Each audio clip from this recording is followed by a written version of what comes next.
membaca di dalam ayatnya yang ke-11 sampai ayatnya yang ke-18. Jika sudah Bapak Ibu dan Saudara kasih di dalam Tuhan, saya mengajak kita sekalian membaca firman Tuhan ini. Ini berarti saya akan membaca bagian-bagian yang pertama di dalam ayat 11. Bapak Ibu akan membaca ayat 12 sampai ayat 18. Kita akan sini berganti membaca firman Tuhan. Kita akan mulai. Galatia pasal 6 ayat 11. Lihatlah bagaimana besarnya huruf-huruf yang tertulis kepadamu dengan tanganku sendiri. Ayat 12. Mereka yang secara lahiriah telah memperjuangkan diri, mereka yang telah mengatakan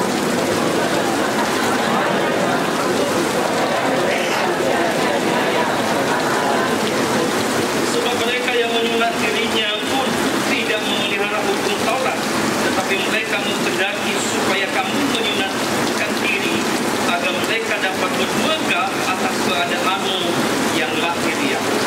tetapi aku sedangkan tidak mau berkata, melainlah pada Tuhan setelah mengenai dunia telah melahirkan Sebab bersunat atau tidak bersunat tidak ada artinya, tetapi menjadi ciptaan baru itulah yang ada artinya.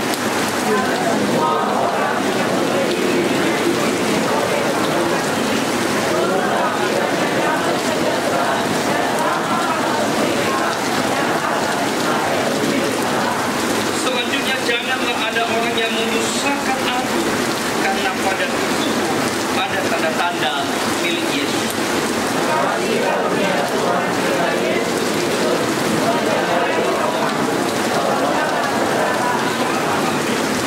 Demikian pembacaan firman Tuhan. Yang berbahagia adalah orang yang mendengar dan melakukan firman di dalam sepanjang perjalanan. Saya menyapa Bapak Ibu sekalian, salam. Sekali lagi salam. Ternyata hujan masih tetap sukacita, amin. Artinya hujan tidak akan menurunkan semangat untuk tetap mendengar firman Tuhan, untuk tetap beribadah. Kenapa? Karena roh Allah tetap ada di dalam diri kita masing-masing. Bapak Ibu dan Saudara kekasih di dalam Tuhan, di dalam perenungan kita pada awal bulan ini kita akan merenungkan firman Tuhan dengan tema menjadi ciptaan baru. Sekali lagi, menjadi ciptaan baru. Bapak Ibu dan Saudara kekasih di dalam Tuhan, mengingat dan memperhatikan tema ini, temanya sangat luar biasa, menjadi ciptaan baru. Pertanyaannya Bapak Ibu dan Saudara kekasih di dalam Tuhan, ketika kita mengatakan menjadi ciptaan baru, maka ini menjadi sebuah perenungan bagi setiap kita, menjadi perenungan bagi setiap orang yang percaya, yang mengaku hidup di dalam Kristus.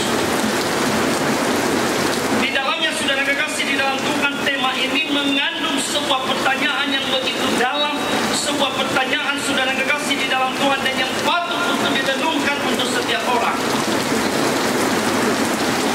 Pertanyaannya adalah, sudahkah saya menjadi ciptaan baru? Sudahkah ini saya menjadi ciptaan baru? Ini menjadi sebuah pertanyaan yang dalam dan perlu direnungkan oleh Bapak Ibu dan saya secara pribadi. Sudahkah saya menjadi ciptaan baru hari ini? Saudara kekasih di dalam Tuhan, salah satu moto yang sangat penting, yang terkenal, yang ditetuskan oleh para reformator Bapak Ibu, sebuah istilah daripada reformator daripada gereja yang berkata, Ecclesia Reformanda Semper Reformanda Secum Ferdium Dei, yang artinya Bapak Ibu dan Saudara kasih di dalam Tuhan, bahwa gereja dan setiap orang percaya harus senantiasa membaharui dirinya hari lepas hari. Artinya Saudara kekasih di dalam Tuhan, gereja dan orang percaya dia tidak cukup menjadi orang Kristen saja. Gereja tidak cukup hanya menjadi gereja saja, tetapi bagaimana gereja terus-menerus membaharui dirinya sesuai dengan firman Allah.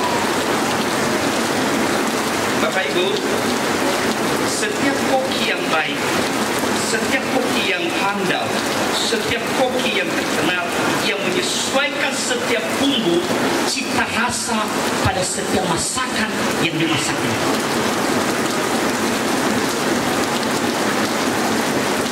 Mengapa saudara kekasih di dalam Tuhan?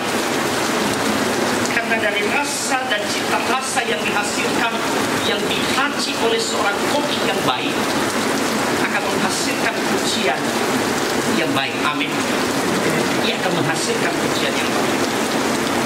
Demikian juga saudara kekasih di dalam Tuhan, bahwa setiap pekerjaan, setiap orang percaya yang hidup di dalam kehidupan sebagai umat percaya, sebagai orang Kristen, ia harus saudara kekasih di dalam Tuhan hidup memberikan sebuah rasa yang baik, yang menghasilkan untuk kemuliaan Allah. Artinya saudara kekasih di dalam Tuhan, bahwa ternyata menjadi ciptaan baru di dalam Kristus itu, bahwa setiap orang harus mengalami transformasi hidup. Ia harus mengalami perubahan, ia harus mengalami namanya pembaharuan yang begitu sungguh-sungguh secara radikal di dalam hidupnya. Apa artinya? Berarti menjadi orang Kristen itu, Bapak Ibu, tidak hanya sekedar memperbaiki yang salah, tetapi dia sungguh-sungguh terus-menerus memperbaharui dirinya sehingga menjadi baru secara utuh. Ia menjadi baru di dalam artinya saudara, yang melibatkan pikiran, ia membaharui hatinya, ia membaharui tindakannya. Jadi saudara, orang Kristen yang hidup di dalam Kristus, orang Kristen yang hidup menjadi ciptaan baru itu, berarti ia sudah baru di dalam pikiran, ia sudah baru di dalam hati, ia sudah baru di dalam tindakan. Sehingga segala sesuatu apapun yang dilakukan dan dikerjakan dan diputuskan di dalam hidupnya, segala sesuatu itu akan mencerminkan kasih Kristus dalam hidupnya, dan segala sesuatu itu demi untuk kehendak Allah. Amin. Maka Bapak Ibu dan saudara kekasih di dalam Tuhan, menjadi ciptaan baru bukan sekedar hanya seperti seseorang yang sedang mengganti baju. Seseorang melepaskan pakaian yang lama, seseorang akan melepaskan pakaian kotor, melepaskan pakaian yang sudah usang, lalu mengenakan pakaian yang baru dalam tubuhnya, pakaian yang sudah bersih dan rapi. Maka satu saudara kasih dalam Tuhan, pakaian yang baru memberikan sebuah penampilan yang berbeda, begitu menawan, begitu cantik, begitu gagah. Kenapa? Karena ia mengganti bajunya, dan yang kotor dan yang usang dan tidak, yang sudah sangat kotor itu, dia mengganti bajunya dengan sesuatu yang baru. Maka sesungguhnya menjadi orang Kristen yang baru itu adalah hidup di dalam kebenaran dan hidup di dalam kekudusan. Hari ini saudara, orang Kristen hari ini sudah tidak peduli dengan berbicara tentang kekudusan. Seringkali kita sudah tidak memikirkan lagi bagaimana berbicara tentang kehidupan kita yang sudah dikuduskan, dan kita adalah hidup di dalam kekudusan itu sendiri. Maka Bapak Ibu dan saudara kekasih di dalam Tuhan, hari ini saudara, kita sudah memakai baju baru. Setiap kita sudah memakai pakaian yang bersih. Setiap kita boleh memakai pakaian yang gagah dan hebat menurut kita. Tapi pertanyaannya adalah, apakah sudah sungguh-sungguh bersih? Apakah sudah sungguh-sungguh bersih? Saya tidak bisa menjawab itu, hanya Bapak Ibu yang bisa menjawab. Nah, Bapak Ibu saudara kasih di dalam Tuhan, pertanyaan berikutnya adalah saya katakan tadi, apakah sebagai seorang Kristen sudah menjadi sungguh-sungguh menjadi orang ciptaan baru dalam hidup? Kita akan lihat dan kita akan cek dan recheck Bapak Ibu, apa yang menjadi ciri-ciri daripada orang Kristen yang telah menjadi ciptaan baru dalam hidupnya. Yang pertama kita akan lihat adalah rendah hati. Sekali lagi, yang pertama adalah rendah hati. Di dalam ayat yang ke-12 dia katakan oleh Rasul Paulus kepada jemaat di Galatia. Dia berkata, mereka yang secara lahiriah suka menonjolkan diri, mereka yang berusaha memaksa kamu untuk bersunat hanya dengan bermaksud supaya mereka tidak dianiaya karena salib. Perhatikan ayat yang ke-13. Sebab mereka yang menyunat diri pun tidak memelihara hukum Taurat, tetapi mereka menghendaki supaya kamu menyunat diri agar mereka dapat bermegah atas keadaanmu yang lahir. Secara khusus saudara kasih di dalam Tuhan, Paulus menyoroti pada waktu itu bagaimana kehidupan orang-orang, bagaimana kehidupan jemaat Galatia yang suka menonjolkan diri.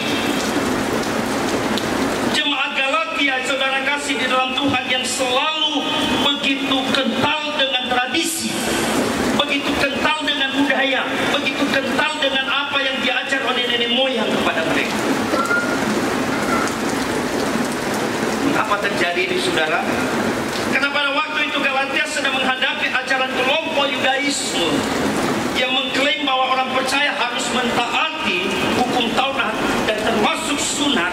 Untuk apa? Supaya benar-benar bisa masuk surga. Ini adalah pengajaran daripada Yudaisme pada waktu itu. Maka Paulus menentang dengan keras dengan ajaran itu. Ia berkata bahwa keselamatan hanya satu-satunya, hanya ada di dalam iman, sola fide. Tidak ada di luar itu. Yang kedua saudara kasih di dalam Tuhan, bahwa Paulus menekankan bahwa ternyata keselamatan itu adalah anugerah, sola gratia. Tidak ada yang lain. Bukan karena melakukan hukum Taurat, bukan karena melakukan yang baik, bukan karena pahala, bukan karena apapun, tetapi segala sesuatunya keselamatan diberikan oleh Allah hanya karena anugerah. Amin. Tidak ada upaya manusia di dalamnya. Setitik pun manusia tidak akan mampu boleh mencapai daripada standar Allah bicara tentang keselamatan. Kenapa? Karena manusia jatuh di dalam dosa dan jatuh di dalam dosa, jatuh di dalam dosa. Hari ini kita boleh berbuat 10 kebaikan, tapi satu malam, suatu sore nanti kita akan berbuat 1 dosa saja. Maka apa yang terjadi saudara? Semua kebaikan yang kita lakukan kepada Tuhan akan menjadi luntur. Maka itu sebabnya saudara kasih di dalam Tuhan, keselamatan itu adalah anugerah semata daripada Tuhan, sola gratia, tidak ada yang lain. Bukan karena perbuatan hukum Taurat dan bukan dengan cara-cara yang lain. Yang kedua, bahwa Paulus sedang menentang motivasi yang tersembunyi yang mendorong untuk melakukan sunat yang lahiriah dan bukan sunat hati. Di dalam ayat yang ke-12, mereka secara lahiriah suka menonjolkan diri. Mereka berusaha memaksa kamu untuk bersunat. Sunat itu secara kesehatan itu baik. Untuk menjaga kesehatan lahiriah boleh. Tapi yang dimaksud oleh Paulus berbicara tentang sunat adalah sunat hati. Perlunya pembersihan hati, bukan sunat lahiriah bicara kesehatan. Ini yang sedang ditonjolkan oleh Paulus pada waktu itu. Lalu orang-orang Yahudi, pengajaran daripada Yudaisme pada waktu itu membenarkan tentang legalisme, berbicara tentang hukum Taurat, tentang sunat. Ajaran daripada mulai daripada Abraham harus menyunat diri. Yesus juga disunat pada hari yang ke-8. Nah, Bapak Ibu dan Saudara yang kekasih di dalam Tuhan, secara tegas Paulus pada waktu itu ia mengatakan mereka suka menonjolkan diri. Mereka suka saudara kasih di dalam Tuhan membenarkan diri dan bersembunyi di balik saudara kasih di dalam Tuhan dengan Taurat-Taurat, dengan sunat-sunat yang mereka lakukan pada waktu itu secara lahiriah. Tetapi mereka lupa saudara kasih di dalam Tuhan bahwa ternyata Kristus, ternyata Paulus pada waktu ia sedang menghendaki bagaimana orang-orang Galatia secara khusus pada waktu itu, mereka tidak hanya sibuk saudara kasih dalam Tuhan melakukan hukum Taurat, melakukan sunat secara lahiriah, tetapi bagaimana sesungguhnya orang Kristen itu sungguh-sungguh punya sunat hati. Bapak Ibu dan Saudara kasih di dalam Tuhan, ini menjadi perlindungan bagi setiap kita orang percaya hari ini.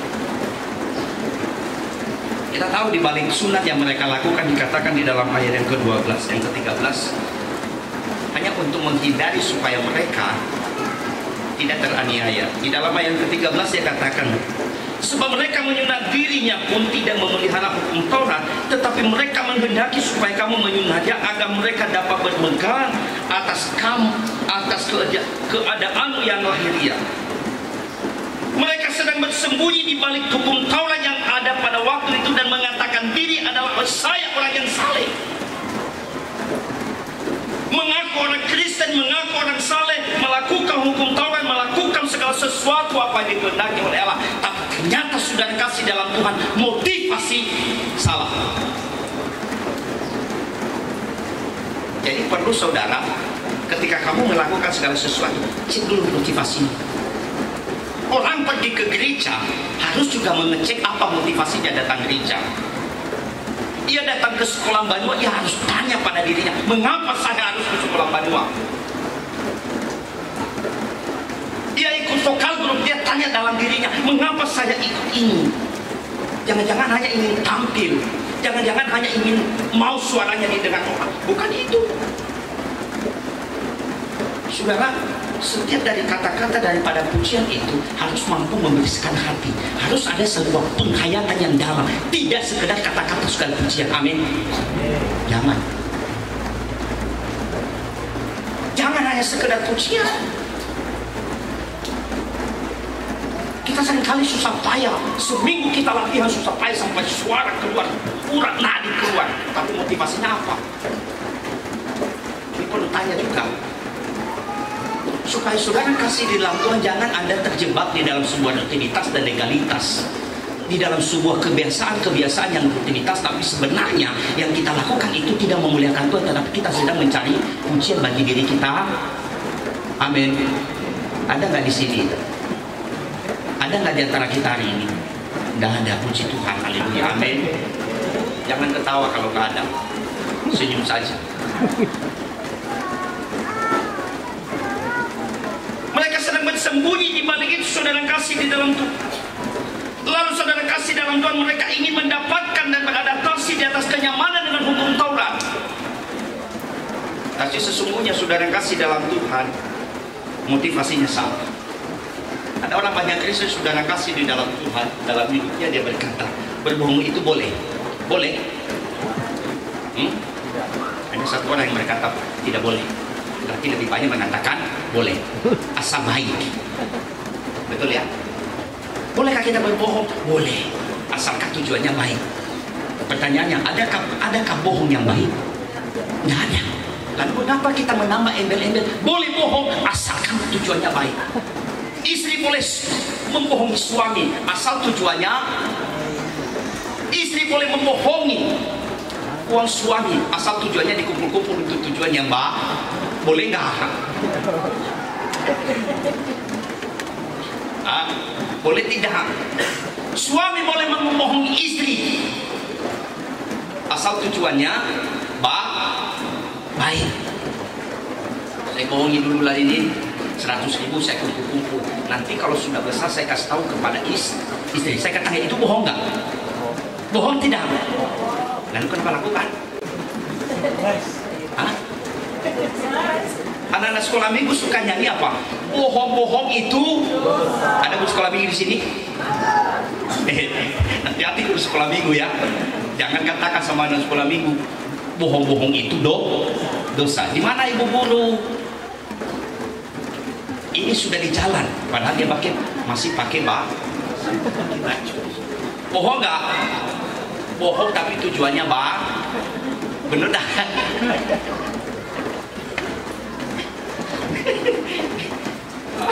Kadang-kadang kita menjadi orang Kristen ini kadang-kadang lucu.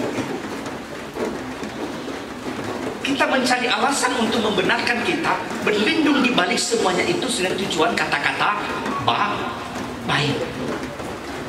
Maka hati-hati dengan ini Bapak Ibu dan Saudara yang kekasih di dalam Tuhan. Tidak segala sesuatu yang dikatakan baik tapi tindakannya salah menuju sesuatu yang baik. Sebab yang namanya salah adalah salah. Dosa itu tetap dosa. Jangan katakan, oh bohong itu dosa kecilnya itu. Pertanyaan saya, adakah bohong dosa besar dan dosa kecil?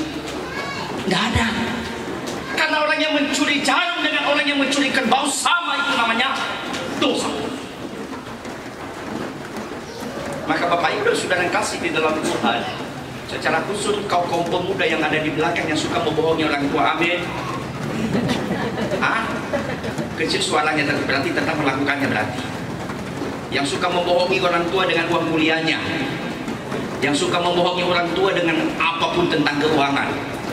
Ada di sini anak-anak muda yang suka berbohong. Tunjuk saja tangan. Saya nggak mengapa-apa yang suka katakan nanti. Saya cuma mau katakan bertobatlah, sebab kerajaan Allah sudah dekat, amin. Ya, tobatlah. Kenapa saudara kasih di dalam Tuhan? Inilah yang terjadi pada waktu itu. Seringkali kita berlindung di balik legalitas dan rutinitas tradisi-tradisi yang ada. Saudara kasih dalam Tuhan, sedangkan bentar lagi sudah mulai bulan 9. Kita akan merayakan namanya bulan misi dan reform. Sudah ada panitia? Belum, pilihlah panitia. Bolehkah melakukan semuanya itu? Boleh. Tapi jangan lakukan segala sesuatu yang pada akhirnya berwujud kepada keributan. Lakukan segala sesuatu boleh, tapi saudara kasih di dalam Tuhan, jangan lakukan segala sesuatu kalau pada akhirnya kau bersungut-sungut. Lakukan segala sesuatu boleh, tapi ingat, segala sesuatu motivasi di dalam melakukan segala sesuatu itu harus benar untuk kemuliaan, bukan untuk kemuliaan diri sendiri, bukan untuk kemuliaan ketua panitia, bukan untuk kemuliaan daripada ketua BPC, bukan kemuliaan majelis, bukan kemuliaan daripada siapapun. Bukan itu. Tapi bagaimana saya melakukan segala sesuatu benar, tepat, motivasi benar, dan semuanya untuk kemuliaan Tuhan. Itu sebabnya Yohanes berkata, biarlah saya semakin kecil dan dia semakin besar. Biarkan saya tidak ada apa-apanya, tapi biarlah segala sesuatu yang aku lakukan dan aku kerjakan dalam hidup ini adalah segala sesuatu sungguh aku lakukan untuk hormat dan kemuliaan bagi nama Tuhan. Maka Bapak Ibu dan Saudara kasih di dalam Tuhan, jangan terjebak dengan penampilan, jangan terjebak dengan rutinitas keagamaan, jangan terjebak Bapak Ibu dan Saudara kasih dalam Tuhan dengan kata-kata yang begitu indah. Tapi sesungguhnya sebenarnya yang sedang menyeret kita kepada satu perbuatan, ujung-ujungnya adalah melakukan dosa. Hati-hati dengan itu di dalam perjalanan kehidupan. Jangan terjebak saudara kasih di dalam Tuhan, yang pada akhirnya kita berani hidup di dalam hidup, tapi hiduplah dengan rendah hati, hiduplah dengan sederhana. Jangan terjebak saudara kasih di dalam Tuhan dengan kata ingin populer. Jangan mau ingin populer. Saya tidak pernah saya ingin mau populer. Saya biasa-biasa saja dalam hidup. Bapak Ibu bisa lihat ke saya. Kenapa? Kenapa saya tidak melakukan itu?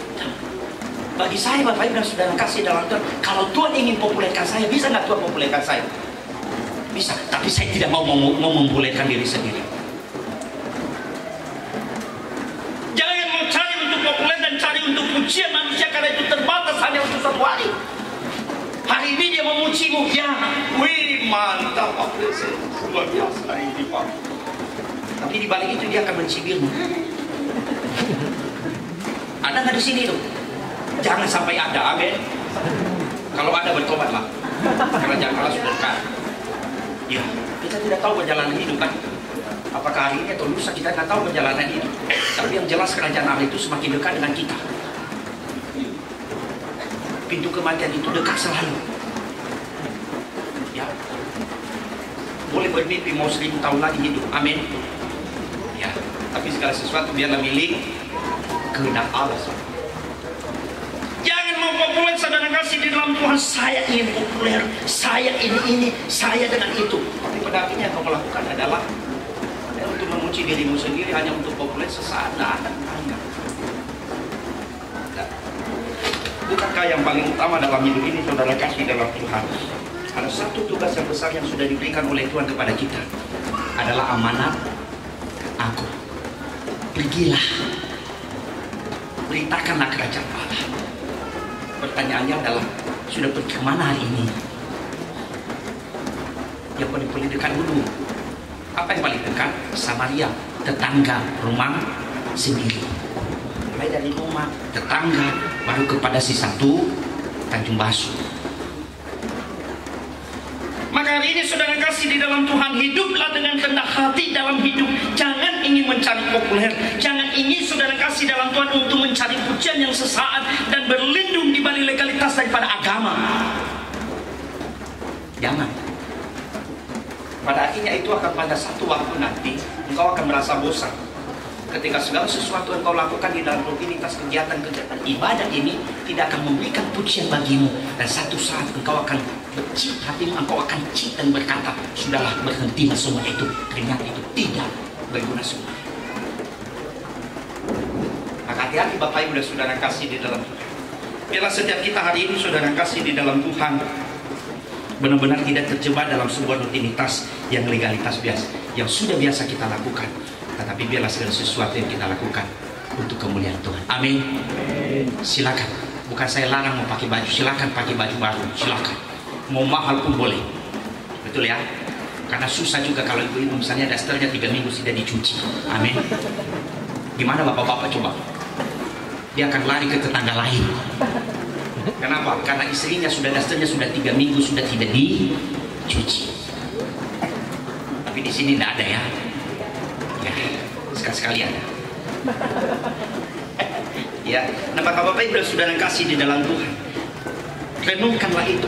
Renungkan bagi saya merenungkan itu. Sudah saya kaya menjadi orang ciptaan baru hari ini yang memiliki kerendahan hati. Yang kedua adalah identitas baru. Di dalam ayat yang ke-15 dikatakan oleh Rasul Paulus, sebab bersunat atau tidak bersunat tidak ada artinya, tetapi yang menjadi ciptaan baru itulah yang ada artinya. Ini adalah berbicara saudara kasih di dalam Tuhan, bagaimana Paulus begitu menekankan Bapak Ibu tentang identitas menjadi orang Kristen pada waktu itu, menjadi orang identitas menjadi orang percaya. Orang Kristen Yahudi pada waktu itu mereka begitu membangga-banggakan tentang sunat, yang notabene saudara kasih di dalam Tuhan itu adalah sebuah tradisi dan ritual biasa-biasa yang sudah mereka lakukan. Dan mereka bersembunyi di balik itu. Mereka berkata, orang yang melakukan sunat itu akan masuk kerajaan surga. Orang yang melakukan sunat itu adalah bukti daripada kesetiaan dan ketaatan kepada Allah, karena mentaati hukum Taurat seperti yang dilakukan oleh Abraham. Tapi bagi Paulus, saudara, apa dikatakan oleh Paulus tadi, dikatakan sunat atau tidak sunat itu tidak ada artinya. Yang berarti adalah bagaimana hidup saya, bagaimana saya menjadi orang Kristus, benar-benar hidup menjadi ciptaan baru. Bagaimana saya menjadi ciptaan yang baru yang sungguh-sungguh, berarti dia hidup di dalam pimpinan daripada Roh Tuhan, ia hidup di dalam kebenaran, ia menghidupi firman Tuhan dalam kehidupannya sehari-hari. Dia bukan hanya mengkorbankan, tetapi ia melakukan dalam hidupnya. Amin. Ada banyak yang bisa bicara tentang firman, tapi sedikit orang yang bisa melakukan. Hari ini dia bisa katakan A, besok dia berlangsung melakukan B, C, D. Hari ini bisa orang berkata kasih, besok lusa dia akan lebih jahat dari yang melakukan kasih.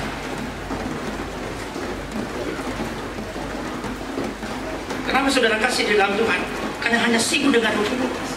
Maka Paulus berkata, saudara kasih di dalam Tuhan, saya tidak mau terjebak dengan legalitas atau sunat itu, bahwa saya memang sunat, ya, tapi saya tidak mau terjebak dengan itu. Karena itu segala sesuatu apapun itu berbicara tentang rutinitas, dengan legalitas itu adalah yang tidak berarti, tetapi bagaimana hidup saya sudah diubahkan, bagaimana saya terus berbaharui, bagaimana saya terus mengalami namanya transformasi dalam hidup, itu lebih baik.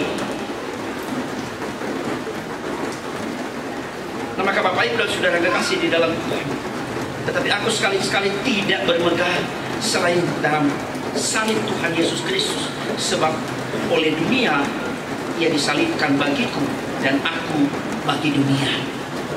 Ia rela untuk saudara kasih di dalam Tuhan, dibalik daripada semuanya itu, ia tahu bahwa Paulus, bahwa dengan identitasnya baru menjadi ciptaan baru itu, ia harus mengalami namanya penderitaan. Ada kesulitan di sana, ada penderitaan, ada saudara kasih dalam Tuhan berbagai hal yang memang menyulitkan dan menyakitkan hati kita. Maka kita menjadi orang Kristen hari ini susah sekali di dalam hidup. Jangan hanya sekedar ikut-ikutan. Sudah dikatakan oleh A begini, dikatakan oleh B, ya. Jangan. Itu sebabnya Martin Luther, saudara kasih, di dalam dia berkata, mari kembali kepada Alkitab, back to the Bible, mari kembali kepada Alkitab. Apa yang dikatakan oleh Alkitab, itu dia. Kenapa? Karena Alkitab ya dan amin, tidak ada. Kalau itu sesuai dengan kebenaran firman Tuhan, maka katakanlah itu sesuai dengan firman Allah. Hidup dalam kehidupan dengan identitas yang baru, berarti engkau sudah diubahkan dari kehidupan yang lama kepada kehidupan yang baru. Maka itu sebabnya di dalam kehidupanmu itu akan mencerminkan identitasmu menjadi orang Kristen yang ciptaan baru atau tidak. Orang Kristen ciptaan baru itu identitasnya baik. Berarti saudara kasih dalam Tuhan, orang yang suka marah, ia tidak marah-marah lagi. Amin. Yang suka ngambek tidak suka mengamuk lagi. Amin. Yang suka mamatu-matu manu, lemah matu-matu manu. Amin. Suka manu-manu itu minum, lemah minum ya saya. Amin. Tolong siapa sok lo kitip sama boto-boto tibai. Kenapa? Saya ciptaan baru, identitas saya sudah baru. Apakah kamu mau mengotori ciptaan baru itu? Apakah kamu mengotori sesuatu yang baru dengan perbuatan dosa itu lagi? Seharusnya tidak. Ketika kita menjahit baju, ibu-ibu suka menjahit baju ya, jahit baju baru, harganya mahal. Setelah dijahit, adakah dijadikan jadi gesek? Ada nggak? Ada tidak? Nggak ada. Dia akan ambil baju itu, dia akan taruh dan cuma dia akan taruh di dalam lemari yang tidak bisa dilihat orang dan tidak kena debu. Amin. Lalu pertanyaannya, ketika hidupmu menjadi ciptaan baru, maukah kau mengotori dan menjadikan jadi gesek kaki? Tidak. Jangan lakukan dosa. Ini penting dalam hidup. Praktek-praktek kehidupan kita keseharian pun sebenarnya itu bermakna rohani dalam hidup kita, tapi kita cuek dengan itu. Kenapa? Karena pikiran kita duniawi. Semua pikiran manusia duniawi.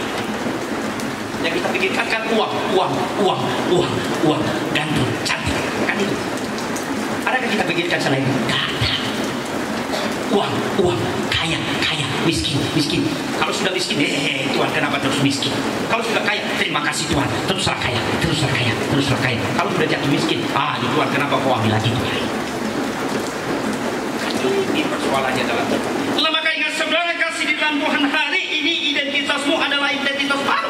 Engkau sudah hidup di dalam kehidupan yang baru oleh karena kematian Kristus di atas kayu salib. Maka jangan kotori hidup yang sudah dibaharui, yang sudah diubahkan, yang sudah dibersihkan oleh darah Kristus itu dengan sesuatu yang kotor, yang najis, dosa-dosa yang kau lakukan hari-hari lepas hari. Jadi mulai besok, so ibu-ibu si PBB bisa ibu, amin. Nasulap awe sakit kusikosi, apa yang kusikosi kok, amin. Anak kita ini lebih bersuaya.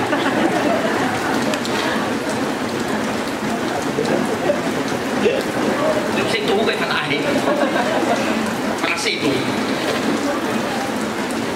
Ini persoalannya. Tunjukkan jati dirimu bahwa identitasmu sudah baik. Omongin dan nyanyi Yesus yang dihakiri suami namu ya bagus salim yang dibilang ada yang bayar manu telepon hana fakar iya kan itu. Kenapa? Karena kita adalah ciptaan baru, identitas kita identitas yang baru. Iya kan? Orang Tuhan amin namu ya bagus salim bayar manu telepon nama ini main mulut itu namanya balap liar. Omong yang manu telepon waduh dia pakai online. Mau ada dia judi online. Coba judi online tak ada? Udah di Batan Jumpa Sus tu aku tahu ya sih. Kalau ini paketnya ada begini, so paket B, paket C, ya kan? Apa auto pakai 50, ya? Tapi kakao suka. Boleh sih pakai 50 belakangan tahu ya? Ya kan? Mengapa kau menghabiskan segala sesuatu yang kau peroleh dari Tuhan yang bukan roti? Yesaya 55. Memang tidak ditulis di situ.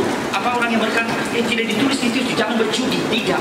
Tapi engkau menghabiskan apa yang diberikan oleh Tuhan kepada sesuatu yang sia-sia. Mengapa kau menghabiskan segala sesuatu yang bukan roti? Berarti roti adalah makanan. Roti adalah sesuatu yang memberikan kekenyangan. Roti adalah sesuatu yang memberikan kebahagiaan. Tapi mengapa engkau menghabiskan segala sesuatu yang diberikan Tuhan kepadamu untuk tidak menjadi roti? Karena engkau buang saja begitu saja. ลึกคิดฟิลแต่เดียวอาจจะคือสวายเฮสสวายเบะอีกพูดอะไรมาของพวกเราละฮัลโหลของลูกที่ของวิ่งได้สวายตัวนี้ก็ไม่padahal agak bilang-bilang ngaibang masawa sama sawa sisa pagkakaroon dito pa maaari deh ini soya untuk ribu anu lebih boleh gitu jadi aku asal mau baik soya ini begini kan seringkali kita tidak berpikir itu kenapa karena hanya segala sesuatu kesenangan lupa dengan identitas yang baru. Nah sekali mau ikut bawa bawa dana tolak dan campur bagan amin bagi aku senang banget bahagia betul lebih bermemuting bagi ada memuting berterima kasih dalam kata YouTube kesuai yang dibagi tadi Pak Amin kau mana kesuai lau mana wais kamu itu ya. Nah ini saudara kasih di dalam Tuhan, maka kita sebagai orang yang percaya kepada Tuhan hati jangan terjebak saudara kasih di dalam segala sesuatu identitas, jangan terjebak saudara kasih di dalam Tuhan dengan legalitas, tapi ingatlah bahwa identitas kita sudah dibaharui di dalam Kristus. Yang ketiga saudara kasih di dalam Tuhan, hidup di dalam damai dan kasih karunia. Ayat yang ke-16 sampai 18 dikatakan, dan semua orang yang memberikan dirinya dipimpin oleh patokan ini, turunlah kiranya damai sejahtera dan rahmat atas mereka, atas Israel milik Allah. Dan di 18, kasih karunia Tuhan kita Yesus Kristus menyertai roh kamu, saudara-saudara. Jadi ternyata saudara kasih di dalam Tuhan, orang yang motivasinya baik di dalam melakukan segala sesuatu, orang yang memiliki rendah hati dalam hidupnya, orang yang tahu dan melakukan apa yang menjadi perbuatan-perbuatan identitas hidup bagi itu, maka perhatikan dikatakan oleh Paulus di sana, hidupnya diberkati oleh Tuhan. Amin. Mau diberkati cuma 2 syarat, hidup rendah hati dan ingat identitasmu sudah menjadi ciptaan baik. Tidak ada yang susah bagi Tuhan, kita yang banyak membuat susah-susah. Tidak ada yang susah, yang melakukannya yang susah. Maka oleh sebab itu saudara kekasih di dalam Tuhan, ini adalah menjadi doksologi, menjadi pujian dan menjadi berkat yang disampaikan oleh Paulus pada waktu itu, supaya pada akhirnya setiap orang yang ada, jemaat yang ada di Galatia, benar-benar hidup sesuai dengan apa yang dikehendaki oleh Tuhan. Mereka hidup menjadi ciptaan baru, mereka rendah hati, mereka hidup sederhana, tidak suka bermegah dan tidak suka menonjolkan diri, tetapi mereka sebaliknya, dibalik semuanya itu mereka melakukan segala sesuatu yang baik yang berkenan kepada Allah, karena mereka adalah memiliki identitas baru. Amin. Bapak Ibu dan saudara kasih di dalam Tuhan, biarlah kita senantiasa tetap hidup menjadi ciptaan baru. Jangan lagi hidup di dalam ciptaan yang lama. Kita terus diperbudak oleh dosa, tetapi bila kita menjadi ciptaan baru yang terus melakukan kebenaran, melakukan firman, dan hidup dipimpin oleh Roh Tuhan dalam perjalanan kehidupan kita. Itu sebabnya di dalam ayat hafalan kita pada hari ini, Lukas pasalnya yang ke-19 ayatnya yang ke-10 dia berkata, sebab anak manusia datang untuk mencari dan menyelamatkan yang hilang. Kita baca sekali lagi dan kita akan bersama-sama membacanya. Sebab anak manusia datang untuk mencari dan menyelamatkan yang hilang. Kita sama-sama 1, 3. Sebab anak manusia datang untuk mencari dan menyelamatkan yang hilang. Kita berdoa.